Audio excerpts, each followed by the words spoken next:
Hello everyone. അപ്പോൾ നമ്മൾ ഈ വീഡിയോയിൽ നോക്കാനായിട്ട് പോകുന്നത് ഇന്നലെ പറഞ്ഞു നിർത്തിയ 2020 ഡിസംബറിൽ നടന്നിട്ടുള്ള കേറ്റഡ് കാറ്റഗറി 3യുടെ 20 ക്വസ്റ്റ്യൻസ് നേരത്തെ പാർട്ട് 1-നകത്ത് ഉൾപ്പെടുത്തിയിട്ടുണ്ടായിരുന്നു. ഇനി അടുത്ത പാർട്ട് 2-വിനകത്ത് 21 മുതൽ 40 വരെയുള്ള ക്വസ്റ്റ്യനാണ് നമ്മളിന്ന് നോക്കാനായിട്ട് പോകുന്നത്. അപ്പോൾ ആകെ ഒരു കാറ്റഗറി 3യിൽ ആകെ ടോട്ടൽ ക്വസ്റ്റ്യൻ നമ്പറിൻ്റെ എണ്ണം 40 20 വെച്ചിട്ടാണ് 2 വീഡിയോ ആയിട്ടാണ് ചെയ്തിട്ടുള്ളത്. അപ്പം ഇനി നമുക്ക് ബാക്കി 21 തൊട്ട് 40 വരെ ഏതൊക്കെ ക്വസ്റ്റ്യൻസ് ചോദിച്ചെന്ന് നമുക്ക് നോക്കാം. അപ്പോൾ നമുക്ക് ഒന്നാമത്തെ ക്വസ്റ്റ്യനിലേക്ക് പോകാം. ഒന്നാമത്തെ ക്വസ്റ്റ്യൻ ആണ് the third stage of creative thinking is, അതായത് ക്രിയേറ്റീവ് തിങ്കിങ്ങിൻ്റെ മൂന്നാമത്തെ സ്റ്റേജ് ഏതാണെന്നാണ് ചോദിച്ചിട്ടുള്ളത്. അപ്പം ഇതിൻ്റെ ആൻസർ എന്ന് പറയുന്നത് ഇല്ലുമിനേഷൻ ആണ് കേട്ടോ. ആൻസർ എന്ന് പറയുന്നത് ഇല്ലുമിനേഷൻ ആണ്. നമ്മുടെ ക്രിയേറ്റീവ് തിങ്കിങ്ങിൻ്റെ മൂന്നാമത്തെ സ്റ്റേജ് ഏതാണ്? Answer illumination. ചില ഇടത്തൊക്കെ കണ്ടിട്ടുണ്ട് 5 സ്റ്റേജൊക്കെ കണ്ടിട്ടുണ്ട്. അപ്പം 5 സ്റ്റേജ് ഏതൊക്കെയാണെന്ന് ചോദിച്ചു കഴിഞ്ഞാൽ നമ്മളുടെ പ്രിപ്പറേഷൻ, അതുപോലെ തന്നെ ഇൻക്യുബേഷൻ, ഇല്ലുമിനേഷൻ, വേരിഫിക്കേഷൻ, അതുപോലെ തന്നെ ഇവാലുവേഷൻ എന്നൊക്കെ പറഞ്ഞാൽ 5 സ്റ്റേജ് പ്രധാനമായിട്ടും ചിലതിനകത്തൊക്കെ പറയുന്നുണ്ട്. ചില ടെക്സ്റ്റുകളിൽ 4 സ്റ്റേജ് മാത്രമേ പറയുന്നുള്ളൂ. അത് തിങ്കിങ്, ഇൻക്യുബേഷനും, ഇല്ലുമിനേഷനും, വേരിഫിക്കേഷനുമാണ്. അപ്പോൾ അത് നിങ്ങൾ നോക്കി പഠിക്കുക. എന്നാൽ എങ്ങനെ നോക്കിയാലും മൂന്നാമത്തെ സ്റ്റേജ് എന്ന് പറയുന്നത് ഇല്ലുമിനേഷനാണ്. അപ്പം ക്രിയേറ്റീവ് തിങ്കിങ്ങിൻ്റെ മൂന്നാമത്തെ സ്റ്റേജ് ഏതാണെന്ന് ചോദിച്ചു കഴിഞ്ഞാൽ അത് ഇല്ലുമിനേഷനാണ്. ഒന്നാമത്തെ സ്റ്റേജ് തിങ്കിങ് ആണ്. ചില ടെക്സ്റ്റുകളിൽ പ്രിപ്പറേഷൻ എന്ന് കിടപ്പുണ്ട്. പിന്നീട് ഇൻക്യുബേഷൻ, ഇല്ലുമിനേഷൻ, വേരിഫിക്കേഷൻ. അപ്പോൾ നമ്മൾ ഓപ്ഷനിൽ നിന്ന് തന്നെ പഠിച്ചിട്ടുണ്ട്. അപ്പോൾ ക്രിയേറ്റീവ് തിങ്കിങ്ങിൻ്റെ മൂന്നാമത്തെ സ്റ്റേജ് ഏതാണ്? ഇല്ലുമിനേഷൻ. ഓക്കെ. അടുത്ത 22ാമത്തെ ക്വസ്റ്റ്യൻ, ഹ്യൂറിസ്റ്റിക് ആർ. താഴെ തന്നിട്ടുള്ളവയിൽ ഹ്യൂറിസ്റ്റിക്കുമായിട്ട് ബന്ധപ്പെട്ട ഏതാണെന്നാണ് ചോദിച്ചിട്ടുള്ളത്. അപ്പോൾ ഹ്യൂറിസ്റ്റിക് എന്ന് പറയുന്നത് ഒരു പ്രോബ്ലം സോൾവിങ് ടെക്നിക്കാണ്. എന്തെന്ന് പറയുന്നത്? ഹ്യൂറിസ്റ്റിക് എന്ന് പറയുന്നത്. അപ്പോൾ ആ ആൻസർ എന്ന് പറയുന്നത് പ്രോബ്ലം സോൾവിങ് ടെക്നിക്കാണ്. The problem solving technique is called heuristic method. Okay. അടുത്ത 23ാമത്തെ question, choose the correct one for ECCE. താഴെ തന്നിട്ടുള്ളവയിൽ ECCയുടെ ഫുൾ ഫോം ആണ് ചോദിച്ചിട്ടുള്ളത്. അപ്പോൾ എന്താ ECCE എന്ന് പറഞ്ഞു കഴിഞ്ഞാൽ early childhood care and education. Early childhood care and education ആണ് ECCയുടെ ഫുൾ ഫോം എന്ന് പറയുന്നത്. അപ്പം ഓരോത്തിൻ്റെയും ഫുൾ ഫോം, ഉദാഹരണം പറയുകയാണെങ്കിൽ KCFൻ്റെ ഫുൾ ഫോം എന്താണ്? Kerala curriculum framework. അതുപോലെ തന്നെ അത് 2007 വന്നിട്ടുള്ളത്. അതുപോലെ NCFൻ്റെ full form, national curriculum framework. അങ്ങനെ SCRTയുടേതും അതുപോലെ NCRTയുടെ ഒക്കെ ഫുൾ ഫോമുകൾ നമ്മൾ കറക്റ്റായിട്ട് പഠിച്ചിരിക്കേണ്ടതുണ്ട്. അപ്പം ECCയുടെ ഫുൾ ഫോം, ECCEയുടെ ഫുൾ ഫോം എന്ന് പറയുന്നത് early childhood care and education എന്ന് ആണ്. വീണ്ടും ഒരു ഫുൾ ഫോം പറയാനുള്ള ഒരു ക്വസ്റ്റ്യൻ ആണ്. The organisation NCSE set up to improve the delivery of education service through inclusive education stands for എന്നാണ് ചോദിച്ചിട്ടുള്ളത്. നമ്മുടെ എന്താണ് NCSE എന്ന് പറഞ്ഞു കഴിഞ്ഞാൽ നമ്മുടെ ഇൻക്ലൂസീവ് എഡ്യൂക്കേഷനിലൂടെ നമ്മളുടെ വിദ്യാഭ്യാസ സേവനങ്ങളുടെ മെച്ചപ്പെടുത്തുന്നതിന് വേണ്ടിയിട്ടാണ് NCSE വന്നിട്ടുള്ളത്. അപ്പോൾ ചിലപ്പോൾ ഇനി അടുത്ത ഇയറിലെ ക്വസ്റ്റ്യന് ചിലപ്പോൾ ചോദിക്കുക എന്താണ് NCSEയുടെ ഫുൾ ഫംഗ്ഷൻ എന്താണെന്ന് വേണമെങ്കിൽ ചോദിക്കാം. അപ്പോൾ അവർ നേരിട്ട് തന്നിട്ടുണ്ട്. നമ്മളുടെ ഇൻക്ലൂസീവ് എഡ്യൂക്കേഷനിലൂടെ നമ്മളുടെ വിദ്യാഭ്യാസത്തിൻ്റെ സേവനങ്ങൾ മെച്ചപ്പെടുത്താൻ വേണ്ടിയിട്ടുള്ള ഒരു ഓർഗനൈസേഷനാണ്, രൂപീകരിച്ച ഒരു ഓർഗനൈസേഷനാണ് NCSE എന്ന് പറയുന്നത്. അപ്പോൾ അതിൻ്റെ ഫുൾ ഫോമാണ് ഇവർ ചോദിച്ചിട്ടുള്ളത്. അപ്പോൾ ഇതിൻ്റെ ഫുൾ ഫോം എന്താണെന്ന് പറഞ്ഞു കഴിഞ്ഞാൽ national council for special education. National council for special education ആണ് NCSEയുടെ ഫുൾ ഫോം എന്ന് പറയുന്നത്. അപ്പോൾ 2 ഫുൾ ഫോം ആയിട്ടുണ്ട്. നേരത്തെ ECCEയുടെ ഉണ്ടായിരുന്നു, early childhood care and education. ഇതെന്ന് പറയുന്നത് NCSE ആണ്, national council for special education എന്നാണ് ഫുൾ ഫോം എന്ന് പറയുന്നത്. അടുത്ത 25ാമത്തെ question, Shruti is an 8th standard student. She has very high achievement scoring high in all subjects except mathematics. She has some particular difficulty in doing addition, subtraction, division and multiplication. Here we can assume that she is having dash. ഇത് learning disability ഭാഗത്തുനിന്ന് ചോദിച്ചിട്ടുള്ളതാണ്. നേരത്തെ ഒരു ക്വസ്റ്റ്യനകത്ത് ഉണ്ടായിരുന്നു. അപ്പം നോക്കിക്കഴിഞ്ഞാൽ നമ്മളുടെ ശ്രുതി എന്ന് പറയുന്ന ഒരു പെൺകുട്ടിക്ക്, അതായത് 8ാം ക്ലാസ്സിൽ പഠിക്കുന്ന ഒരു വിദ്യാർത്ഥിയാണ്. അവൾക്ക് എല്ലാ സബ്ജക്റ്റിനും നല്ല മാർക്ക്, മീൻസ് മാത്സ് ഒഴികെ എല്ലാ സബ്ജക്റ്റിനും അവൾക്ക് നല്ല മാർക്കുണ്ട്. മാത്സിന് മാത്രം, അതായത് അവൾക്ക് അതായത് സബ്സ്ട്രാക്ഷനും ഡിവിഷനും ഒന്നും തന്നെ അവൾക്ക് ചെയ്യാനായിട്ട് അറിയത്തില്ല. അവ ചെയ്യുമ്പോൾ അവർക്ക് ഒരുപാട് പ്രശ്നങ്ങൾ നേരിടുന്നുണ്ട്. അപ്പോൾ താഴെ തന്നിട്ടുള്ളവയിൽ ഏത് ലേണിംഗ് ഡിസേബിലിറ്റിയാണ് അവൾക്കുള്ളതെന്നാണ് ചോദിച്ചിട്ടുള്ളത്. അപ്പോൾ നമുക്കറിയാലോ, learning disability in maths is called dyscalculia കേട്ടോ. ഡിസ്കാൽക്കുലിയാണ് നമ്മളുടെ ശ്രുതിക്ക്, അതായത് നമ്മുടെ 8ാം ക്ലാസ്സിൽ പഠിക്കുന്ന വിദ്യാർത്ഥിയായിട്ടുള്ള ശ്രുതിക്കുള്ള ലേണിംഗ് ഡിസേബിലിറ്റിയാണ് ഡിസ്കാൽക്കുലിയ എന്ന് പറയുന്നത്. അവൾക്ക് മാത്സിനകത്താണ് ഡിഫിക്കൽട്ടീസ് ഉള്ളത്. അപ്പം അവൾ ഉള്ള ഡിസേബിലിറ്റിയാണ് ഡിസ്കാൽക്കുലിയ. അടുത്ത 26ാമത്തെ question, what is the most important for a teacher? ഒരു അധ്യാപികയെ സംബന്ധിച്ച് അല്ലെങ്കിൽ ഒരു അധ്യാപകനെ സംബന്ധിച്ച് ഏറ്റവും ഇമ്പോർട്ടൻ്റ് ആയിട്ടുള്ള ഏതാണ്? താഴെ തന്നിട്ടുള്ളതിൽ ഇമ്പോർട്ടൻ്റ് ആയിട്ടുള്ളത് ഏതാണെന്നാണ് ചോദിച്ചിട്ടുള്ളത്. അപ്പോൾ ആൻസർ പറയാം, to remove the difficulties of a student. അപ്പോൾ ഒരു വിദ്യാർത്ഥിയുടെ പ്രശ്നങ്ങൾ പരിഹരിക്കുക എന്നുള്ളതാണ് ഒരു നല്ലൊരു ടീച്ചറിനെ സംബന്ധിച്ചുള്ള ഇമ്പോർട്ടൻറ്റ് ക്യാരക്ടർ എന്ന്, അല്ലെങ്കിൽ ഒരു ഇമ്പോർട്ടൻ്റ് എന്ന് പറയുന്നത്. അപ്പം അല്ലാതെ എപ്പോഴും പഞ്ച്വലായിട്ട് ക്ലാസ്സിൽ വന്ന് കയറി എന്ന് പറഞ്ഞിട്ടോ, അല്ലെങ്കിൽ ക്ലാസ്സിൽ ഡിസിപ്ലിൻ പാലിച്ചിട്ടുണ്ടെന്ന് പറഞ്ഞാലോ, അല്ലെങ്കിൽ നല്ലൊരു ഒറേറ്റർ ആണെന്ന് പറഞ്ഞിട്ടോ കാര്യമില്ല. കുട്ടികളുടെ പ്രശ്നങ്ങൾ മനസ്സിലാക്കി കുട്ടികൾക്ക് വേണ്ടി കുട്ടികളുടെ പ്രശ്നങ്ങളെ അതിനെ പരിഹരിക്കാൻ കഴിയുന്ന ഒരു അധ്യാപികയാണ് നമുക്ക് ആവശ്യമായിട്ടുള്ളത്. ഓക്കെ, അപ്പോൾ നമ്മൾക്ക് ഒരു ടീച്ചറിനെ സംബന്ധിച്ച് ആവശ്യം വേണ്ട ഇമ്പോർട്ടൻ്റ് ആയിട്ടുള്ള ഒരു പോയിൻ്റാണ് to remove the difficulties of students. നമ്മളുടെ വിദ്യാർത്ഥികൾ, നമ്മളുടെ കുട്ടികൾക്ക് അവർക്ക് എന്തെങ്കിലും ഡിഫിക്കൽട്ടീസ്, എന്തെങ്കിലും പ്രശ്നങ്ങൾ നേരിടുന്നുണ്ടെങ്കിൽ നമ്മൾ എന്ത് ചെയ്യണം? റിമൂവ് ചെയ്യാനായിട്ട് ഒരു അധ്യാപിക എന്ന നിലയിൽ നമ്മൾ പ്രവർത്തിക്കേണ്ടതുണ്ട്. അപ്പം അടുത്ത 27ാമത്തെ ക്വസ്റ്റ്യൻ ആണ്, which answer best describe creative thinking? താഴെ തന്നിട്ടുള്ളവയിൽ ക്രിയേറ്റീവ് തിങ്കിങ്ങുമായിട്ട് ബന്ധപ്പെട്ട ശരിയായ ഡിസ്ക്രൈബ് അല്ലെങ്കിൽ ശരിയായിട്ടുള്ള വിവരണം ഏതാണെന്നാണ് ചോദിച്ചിട്ടുള്ളത്. അപ്പോൾ അതുമായിട്ട് ബന്ധപ്പെട്ടതാണ് പ്രോഡക്റ്റ് ഓഫ് ഡൈവേർജൻറ്റ് തിങ്കിങ്. നമുക്ക് എപ്പോഴും പറയാറുണ്ട് creative thinking is based on divergent thinking. ഈ ഡൈവേർജൻറ്റ് തിങ്കിങ് എന്ന് വെച്ചാൽ ഇറ്റ് ഈസ് ഏതൊരു കാര്യവും പോസിബിൾ ആണെന്ന് പറയുന്നതാണ് ഡൈവേർജൻറ്റ് തിങ്കിങ്. നല്ല രീതിയിൽ, ഇപ്പോൾ ഉദാഹരണം സാധാരണ ഒരു പാഴ്വസ്തു ഉള്ളപ്പം നമ്മളത് ക്രിയേറ്റീവായിട്ടുള്ള ഒരാളുടെ മനസ്സിൽ അത് ചെയ്യും, അത് ചിലപ്പോൾ നല്ലൊരു കരകൗശല വസ്തുവായിട്ട് വരാനായിട്ട് കാരണമാകും. അതാണ് ഈ പ്രോഡക്റ്റ് ഓഫ് ഡൈവേർജൻറ്റ് തിങ്കിങ് എന്ന് പറയുന്നത്. To everythings are possible. നമുക്ക് എല്ലാ കാര്യവും നമുക്ക് എന്ത് ചെയ്തെടുക്കാൻ പറ്റും? അതൊരു പുതിയൊരു ക്രിയേറ്റീവ് തിങ്കിങ് ആയിട്ട് മാറ്റാനായിട്ട് പറ്റും. അപ്പം creative thinking is based on the divergent thinking. Next question, expand IEDC. IEDCയുടെ ഫുൾ ഫോം ആണ് ഇതിനകത്ത് ചോദിച്ചിട്ടുള്ളത്. ഇപ്പോൾ തന്നെ എത്ര ഫുൾ ഫോം ചോദിച്ചിട്ടുണ്ടെന്ന് നമുക്ക് മനസ്സിലാകും. തുടരെ ചോദിച്ചിട്ടുണ്ട്. അപ്പം IEDCയുടെ ഫുൾ ഫോം എന്ന് പറയുന്നത് integrated education for disabled children. Integrated education for disabled children എന്നാണ് IEDCയുടെ ഫുൾ ഫോം എന്ന് പറയുന്നത്. അപ്പോൾ ഇവിടെ ആൻസർ എന്ന് ഓപ്ഷൻ എ ആണ് കേട്ടോ. ഓപ്ഷൻ എ ആണ്, integrated education for disabled children എന്നാണ് IEDCയുടെ ഫുൾ ഫോം അല്ലെങ്കിൽ പൂർണ്ണനാമം എന്ന് പറയുന്നത്. ഇനി വളരെ സിമ്പിളായിട്ടുള്ളൊരു ക്വസ്റ്റ്യൻ ആണ്, who is known as the father of inclusive education? Inclusive എഡ്യൂക്കേഷൻ്റെ ഫാദർ ആരാണ് അല്ലെങ്കിൽ പിതാവ് ആരാണെന്നാണ് ചോദിച്ചിട്ടുള്ളത്.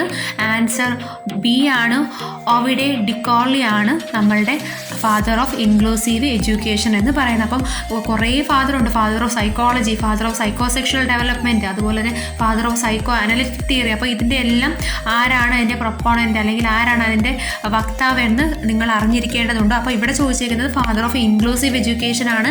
ആൻസർ ഒവൈഡ് ഡിക്കോർലി ആണ്. എന്തിൻ്റെ ആൻസർ? ഫാദർ ഓഫ് ഇൻക്ലൂസീവ് എഡ്യൂക്കേഷൻ്റെ ആൻസർ എന്ന് പറയുന്നത്. അടുത്തത്, പിയാഷെ use the term schemata to refer the cognitive structures underline organised pattern of. നമുക്കറിയാമല്ലോ പിയാഷ എന്ന് പറയുന്നത് കോഗ്നിറ്റീവ് തിയറിയുടെ ആളാണ്. അപ്പം ഇവിടെ ചോദിച്ചേക്കുന്നത് പിയാഷ used the term schemata to refer the cognitive structure underline the organised pattern of. Answer എന്ന് പറയുന്നത് കോൺസെപ്റ്റ് ആണ് കേട്ടോ. ഓപ്ഷൻ 30ൻ്റെ ആൻസർ എന്ന് പറയുന്നത് ഓപ്ഷൻ ഡി കോൺസെപ്റ്റ് ആണ്. ഇനി അടുത്ത 31ാമത്തെ ക്വസ്റ്റ്യൻ എന്താണെന്ന് നമുക്ക് നോക്കാം.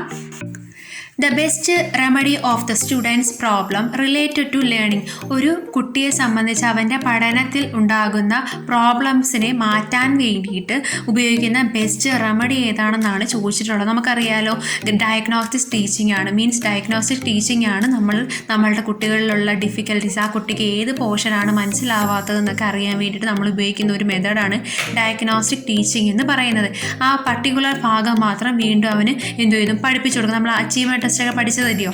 അപ്പം ഒന്ന് ഓർത്ത് കൊള്ളുക, അച്ചീവ്മെൻറ്റ് ടെസ്റ്റും ഡയഗ്നോസ്റ്റിക് ടെസ്റ്റും എപ്പോഴും ഇങ്ങനെ ചോദിക്കും. നമ്മുടെ ലേണിംഗ് ഡിസേബിലിറ്റി പോലെ തന്നെ എപ്പോഴും ചോദിക്കുന്നതാണ്. ആ ഒരു ക്വസ്റ്റ്യൻ എപ്പോഴും നമ്മൾ പഠിച്ചുകൊണ്ട് മാത്രമേ ഹോളിലോട്ട് പോകാനായിട്ട് പാടുള്ളൂ. അപ്പം best remedy for the students problem related to learning is diagnostic teaching. ഒരു കുട്ടിയുടെ പ്രശ്നങ്ങൾ അറിയാൻ വേണ്ടിയിട്ട്, പഠനപരമായിട്ടുള്ള പ്രശ്നങ്ങളെല്ലാം ശരിയാക്കാൻ വേണ്ടിയിട്ട് അല്ലെങ്കിൽ അത് കറക്റ്റ് ആക്കാൻ വേണ്ടിയിട്ടുള്ള ഒരു ടീച്ചിങ് ആണ് ഡയഗ്നോസ്റ്റിക് ടീച്ചിങ് എന്ന് പറയുന്നത്. Okay. The name William Stern is closely associated with. William Stern എന്തുമായിട്ട്, താഴെ തന്നിട്ടുള്ളതിൽ ഏതുമായിട്ട് ബന്ധപ്പെട്ടിട്ടുള്ളതാണെന്നാണ് ചോദിച്ചിട്ടുള്ളത്. ആൻസർ എന്ന് പറയുന്നത് ഇൻ്റലിജൻറ്റ് കോഷ്യൻ്റ് ആണ്. ഐക്യുമായിട്ട് ബന്ധപ്പെട്ടതാണ് ആരെന്ന് പറയുന്നത്, വില്യം സ്റ്റേൺ എന്ന് പറയുന്നത്. അപ്പോൾ നമ്മൾ ക്ലാസ് മുറിയിലിരിക്കുമ്പോൾ, നമ്മുടെ എക്സാം ഹോളിലിരിക്കുമ്പോൾ നമുക്ക് പെട്ടെന്ന് ഇമോഷണൽ കോഷ്യൻ്റ് അല്ലേ? അപ്പോൾ ഇമോഷണൽ കോഷ്യൻ്റ് അല്ല, ഇൻ്റലിജൻറ്റ് കോഷ്യൻ്റ് ആണ് ആരുമായിട്ട് ബന്ധപ്പെട്ടത്, വില്യം സ്റ്റേണുമായിട്ട് ബന്ധപ്പെട്ടത്. ഇപ്പോൾ ഇതിൻ്റെ ആൻസർ ഡി ആണ്, ഓപ്ഷൻ ഡി ആണ് ആൻസർ. ഇനി അടുത്ത question, select the fourth stage in Gagne hierarchy of learning. നമ്മളുടെ ഗാഗ്നയുടെ ഹെറാർക്കി ഓഫ് ലേണിങ്ങുമായിട്ട് ബന്ധപ്പെട്ട 4ാമത്തെ ഘട്ടം ഏതാണെന്നാണ് ചോദിച്ചിട്ടുള്ളത്. അപ്പോൾ 4ാമത്തെ ഘട്ടം എന്ന് പറയുന്നത് വെർബൽ അസോസിയേഷൻ ആണ്. അദ്ദേഹത്തിൻ്റെ ആ ഒരു തിയറിയുടെ 4ാമത്തെ ഘട്ടം ഏതാണ്, വെർബൽ അസോസിയേഷൻ. അപ്പോൾ നേരത്തെ ചോദിച്ചിട്ടുണ്ടായിരുന്നു ക്രിയേറ്റീവ് തിങ്കിങ്ങിൻ്റെ 3ാമത്തെ സ്റ്റേജ് ഏതാണെന്ന്. അപ്പോൾ അത് ഇല്ലുമിനേഷൻ ആണ്. അപ്പം നിങ്ങൾ ഈ സ്റ്റേജൊക്കെ പഠിക്കുമ്പോൾ നമ്മുടെ ഓപ്ഷൻസ് തന്നെ അവരുടെ സ്റ്റേജ് ഉണ്ട്. ഈ ഗാഗ്ന ഹെറാർക്കി ഓഫ് ലേണിങ്ങിനകത്ത് ഈ ചെയിനിങ്, മൾട്ടിപ്പിൾ ഡിസ്ക്രിമിനേഷനും പ്രിൻസിപ്പൽ ലേണിങ്ങും ഒക്കെ ഈ ഗാഗ്ന തിയറിക്കകത്ത് വരുന്നതാണ്. അപ്പോൾ നിങ്ങൾ ആ ഓപ്ഷൻ കൂടെ പഠിച്ചു പോകാനായിട്ട് ശ്രമിക്കുക. അപ്പോൾ ഇവിടെ ഗാഗ്നയുടെ തിയറിയുമായിട്ട് ബന്ധപ്പെട്ട ഗാഗ്ന ഹെറാർക്കി ഓഫ് ലേണിങ്ങിലെ 4ാമത്തെ സ്റ്റേജ് ഏതാണ്, വെർബൽ അസോസിയേഷൻ ആണ്. വെർബൽ അസോസിയേഷൻ ആണ് 4ാമത്തെ സ്റ്റേജ് എന്ന് പറയുന്നത്. അടുത്ത 34ാമത്തെ question, according to Thurstone how many primary mental abilities are there. തേഴ്സണെ സംബന്ധിച്ച് എത്ര പ്രൈമറി മെൻ്റൽ എബിലിറ്റീസ് ആണ് ഉള്ളതെന്നാണ് ചോദിച്ചിട്ടുള്ളത്. നമുക്കറിയാം 7 സ്റ്റേറ്റ് ആണ്, 7 എബിലിറ്റീസ് ആണ് പ്രധാനമായും. മെയിൻ പ്രൈമറി മെൻ്റൽ എബിലിറ്റീസ് പ്രധാനമായും 7 എണ്ണമാണ് ഉള്ളത്. വേണമെങ്കിൽ ഞാനൊരു കോഡ് പറയും. ഈ തേഴ്സൺ എഴുതുമ്പോൾ ടി അല്ല എഴുതുന്നത്, അപ്പോൾ ടീക്കകത്ത് തന്നെ ഒരു 7 ഇല്ലേ? അപ്പോൾ അങ്ങനെ വെച്ചങ്ങ് ഓർത്താൽ പോരെ. അപ്പം പ്രൈമറി മെൻ്റൽ എബിലിറ്റീസ് എത്ര എണ്ണം ഉണ്ട്, 7 എണ്ണം ഉണ്ട്. ആ ടി തന്നെ അങ്ങ് ഓർത്താൽ മതി. ടീയുടെ ഒരു സ്ട്രക്ചർ 7മായിട്ടൊരു റിലേറ്റഡ് അല്ലേ? അപ്പം അങ്ങനെ വെച്ചിട്ട് ഓർക്കുക. തേഴ്സ്റ്റണ് എത്ര എബിലിറ്റീസ് ഉണ്ട്, പ്രൈമറി മെൻ്റൽ എബിലിറ്റീസ് എന്ന് പറയുന്നത് 7 എണ്ണമാണ് ഉള്ളത്. അടുത്തൊരു ക്വസ്റ്റ്യൻ ആണ്. ഈ ഒരു ക്വസ്റ്റ്യൻ നിങ്ങൾ നേരത്തെ കണ്ടിട്ടുള്ളതാണ്, പക്ഷേ അവിടെ അനിതയ്ക്ക് പകരം ദിലീപ് എന്നായിരുന്നു. അപ്പോൾ ഞാൻ ആ ഒരു വീഡിയോ കണ്ടിട്ടുള്ളവർക്കറിയാം. 2021 മെയിൽ ചോദിച്ചിട്ടുള്ള ഒരു ക്വസ്റ്റ്യൻ ആയിരുന്നു. പക്ഷേ ക്വസ്റ്റ്യൻ നമ്മളുടെ പേര് മാത്രം ഒന്ന് മാറ്റി കൊടുത്തു എന്ന് മാത്രമേ ഉള്ളൂ. അതിനകത്ത് ദിലീപ് ആയിരുന്നു, പക്ഷേ ഇവിടെ അനിതയായിട്ട് മാറി. അപ്പം പ്രീവിയസ് ക്വസ്റ്റ്യൻ പഠിക്കുന്നതിൻ്റെ ഗുണം നിങ്ങൾക്ക് മനസ്സിലാവുമെന്ന് കരുതുന്നു. അപ്പോൾ ക്വസ്റ്റ്യൻ വായിക്കാം. Anita is friendly, always willing to help others and compassionate while considering Gardner's theory. It can assume that Anita has high. അപ്പോൾ നമുക്ക് അറിയാം ഗാർട്ട്നറിൻ്റെയാണ് മൾട്ടിപ്പിൾ ഇൻ്റലിജൻസ് എന്ന് പറയുന്നത്. അനിത എന്ന് പറയുന്ന ഒരു കുട്ടിക്കാണെങ്കിൽ നല്ല സൗഹൃദപരമായിട്ട് എല്ലാവരോട്ട് ഫ്രണ്ട്ലി ആയിട്ട് ഡീൽ ചെയ്യുന്നതും അതുപോലെ തന്നെ മറ്റുള്ളവരെ സഹായിക്കണമെന്നുള്ള മനസ്സുള്ള ഒരു കുട്ടിയാണ്. അപ്പം നമ്മളുടെ ഗാർട്ട്നർ തിയറിയുമായിട്ട് ബന്ധപ്പെട്ട് താഴെ തന്നിട്ടുള്ളവയിൽ ഏറ്റവും മുന്നിൽ നിൽക്കുന്ന ഘടകം ഏതാണെന്നാണ് ചോദിച്ചിട്ടുള്ളത്. അപ്പം ഇതിൻ്റെ ആൻസർ എന്ന് പറയുന്നത് ഇൻ്റർപേഴ്സണൽ ഇൻ്റലിജൻസ് ആണ്. ഇൻ്റർപേഴ്സണൽ ഇൻ്റലിജൻസ് ആണ്. അടുത്തത്, when was KCF formed? Kerala curriculum frame work എപ്പോഴാണ് ഫോം ചെയ്തത്? നേരത്തെ പറഞ്ഞതേ ഉള്ളൂ, 2007 നമ്മളുടെ KCF ഫോം ചെയ്തത്. അപ്പോൾ NCFO 2005.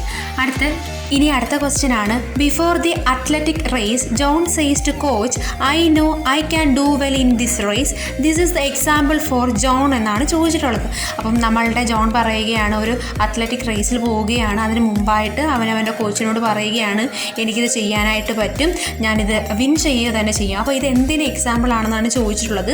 അപ്പം അത് സെൽഫ് എഫിക്കൻസി ആണ് കേട്ടോ. സെൽഫ് എഫിക്കൻസി ആണ്, അതായത് സ്വയം കാര്യക്ഷമതയാണ് ഈ ജോണിൻ്റെ അദ്ദേഹത്തിനുള്ളത്. സെൽഫ് എഫിക്കൻസി അല്ലെങ്കിൽ സ്വയം കാര്യക്ഷമതയുണ്ട്. എനിക്ക് ജയിക്കാൻ പറ്റും, ഞാനതിനെ വിൻ ചെയ്യുമെന്നുള്ളൊരു സെൽഫ് എഫിക്കൻസി ആർക്കുണ്ട്? ജോണിന് ഉണ്ട്. അടുത്ത 38ാമത്തെ question, select the term used by Albert Bandura to refer the overall process of social learning. താഴെ തന്നിട്ടുള്ളവയിൽ നമ്മളുടെ മൊത്തത്തിലുള്ള സാമൂഹിക പഠനത്തെ സൂചിപ്പിക്കാൻ വേണ്ടിയിട്ട് ആൽബർട്ട് ബന്ദൂര യൂസ് ചെയ്ത ടേം ഏതാണെന്നാണ് ചോദിച്ചിട്ടുള്ളത്. ആൻസർ മോഡലിംഗ് ആണ്. അപ്പം നമുക്കൊരു ഡെഫിനിഷൻ അങ്ങ് ഉണ്ടാക്കിക്കൂടെ? Modelling is the term used by the Albert Bandura to refer the overall process of social learning. അപ്പോൾ സാമൂഹ്യ പഠനത്തിൻ്റെ മൊത്തത്തിലുള്ള പ്രക്രിയയെ സൂചിപ്പിക്കാൻ വേണ്ടിയിട്ട് ആൽബർട്ട് ബന്ദൂര ഉപയോഗിച്ച ടീം ഏതാണെന്ന് ചോദിച്ചു കഴിഞ്ഞാൽ മോഡലിംഗ് ആണ്. ഇനി 2 ക്വസ്റ്റ്യൻ കൂടെ മാത്രമേ നമുക്ക് ഈ വീഡിയോയിൽ പറയാനായിട്ടുള്ളൂ. അടുത്ത second last question. Lakshmi complains when her tall thin glass of juice is poured to a short but wider glass. She tell her father that she now has less juice. Lakshmi has not yet grasped the principle of. ഇതെന്താണെന്ന് വെച്ച് കഴിഞ്ഞാൽ നമ്മുടെ ലക്ഷ്മിയുടെ കയ്യിൽ ഒരു ഉയരം കൂടിയ ഒരു നേർത്ത ഗ്ലാസ് ആയിരുന്നു ഉണ്ടായിരുന്നത്. അതിനകത്തുള്ള ജ്യൂസ് അവൾ എന്തോ ചെയ്തു, ഒരു ഇച്ചിരി വീതിയുള്ള ഉയരം കുറഞ്ഞ ഗ്ലാസ്സിലേക്ക് അത് ട്രാൻസ്ഫർ ചെയ്തു. അപ്പോഴത്തേക്ക് എന്തോ ചെയ്തു, അവളുടെ ആ ഒരു ജ്യൂസിൻ്റെ അളവ് കുറയുന്നതായിട്ട് അവൾക്ക് തോന്നി. അപ്പോൾ ഈ പ്രശ്നം എന്ന് പറയുന്നത് അവൾക്ക് ഏത് പ്രിൻസിപ്പിളാണ് മനസ്സിലാവാത്തത്, ആ ഒരു പ്രിൻസിപ്പിൾ ഏതാണെന്നാണ് ചോദിച്ചിട്ടുള്ളത്. അപ്പം the Lakshmi has not as grasped the principle of conservation. Originally അവളുടെ ജ്യൂസ് നഷ്ടപ്പെടുന്നത് ഒന്നും തന്നെ ഇല്ല. ആ ഒരു ജ്യൂസ് അതൊന്ന് പകർന്നു കൊടുത്തപ്പം നമ്മളുടെ സൈസ് എന്തോ ചെയ്തിട്ടുണ്ട്, മാറിയിട്ടുണ്ട്. നേരത്തെ ഉയരം കൂടിയതായിരുന്നു, ഇപ്പോൾ ഉയരം കുറഞ്ഞ ഗ്ലാസ് ആയിട്ട് മാറി. പക്ഷേ അവിടെ അവളുടെ കണ്ടൻറ്റിനോ അല്ലെങ്കിൽ ജ്യൂസിൻ്റെ അളവിനോ ഒന്നും തന്നെ മാറ്റമില്ല. പക്ഷേ അവൾക്ക് എന്തിനെ പറ്റി അറിവില്ല, കൺസർവേഷനെ പറ്റിയിട്ട് അവൾക്ക് അറിവ് ഇല്ല. അപ്പോൾ ആൻസർ എന്ന് പറയുന്നത് കൺസർവേഷൻ ആണ്. അപ്പോൾ ഇത് ലാസ്റ്റ് ക്വസ്റ്റ്യൻ ആണ്. കേറ്ററ്റ് 2020 ഡിസംബറിൽ നടന്നിട്ടുള്ള കേറ്ററ്റ് കാറ്റഗറി 3യുടെ ലാസ്റ്റ് ക്വസ്റ്റ്യൻ ആണ്. The MMPR is use to assess. MMP എന്തിനു വേണ്ടിയിട്ടുള്ളതാണ്? നമുക്കറിയാമല്ലോ, പേഴ്സണാലിറ്റി അറിയാൻ വേണ്ടിയിട്ടാണ്, പേഴ്സണാലിറ്റി അസസ് ചെയ്യാൻ വേണ്ടിയിട്ടുള്ളതാണ് MMPI എന്ന് പറയുന്ന. ഒരുപാട് ടെസ്റ്റുകളുണ്ട്, പേഴ്സണാലിറ്റി അളക്കാൻ വേണ്ടി ഒരുപാട് ടെസ്റ്റുകളൊക്കെ ഉണ്ട്. അപ്പം അതൊക്കെ നിങ്ങളത് പഠിക്കുക. നമുക്ക് പ്രധാനമായിട്ടും ഈ ഒരു ക്വസ്റ്റ്യൻ പേപ്പർ അനലൈസ് ചെയ്ത് കഴിഞ്ഞാൽ പ്രധാനമായിട്ടും ചോദിക്കുന്നത് ലേണിംഗ് ഡിസേബിലിറ്റി, അതുപോലെ തന്നെ നമ്മുടെ ക്രിയേറ്റീവ് തിങ്കിങ്, പിന്നീട് നമ്മുടെ കുറേ ഫുൾ ഫോമുകൾ ചോദിക്കുന്നുണ്ട്, പിന്നെ പിയാഷെ, അതുപോലെ സൈക്കോ അനലിറ്റിക് തിയറി, അതായത് സൈക്കോ സെക്ഷൽ തിയറി, അതുപോലെ എറിക്സന്റെ മോഡൽസ് തുടങ്ങിയവയൊക്കെയാണ് ഈ ഒരു ക്വസ്റ്റ്യൻ പേപ്പറിൽ കൂടുതലായിട്ട് കണ്ടുവരുന്നത്. അപ്പം നിങ്ങൾ ഈ ഒരു വീഡിയോ നല്ല പൂർണ്ണമായിട്ടും കാണുക. എന്തെങ്കിലും ഡൗട്ടുകളുണ്ടെങ്കിൽ കമൻറ്റ് ബോക്സിൽ അറിയിച്ചാൽ മതി. അപ്പം നിങ്ങൾ ഈ വീഡിയോ ആദ്യമായിട്ടാണ് കാണുന്നത് എങ്കിൽ സബ്സ്ക്രൈബ് ചെയ്യുക, ലൈക്ക് ചെയ്യുക, കൂട്ടുകാരിലേക്ക്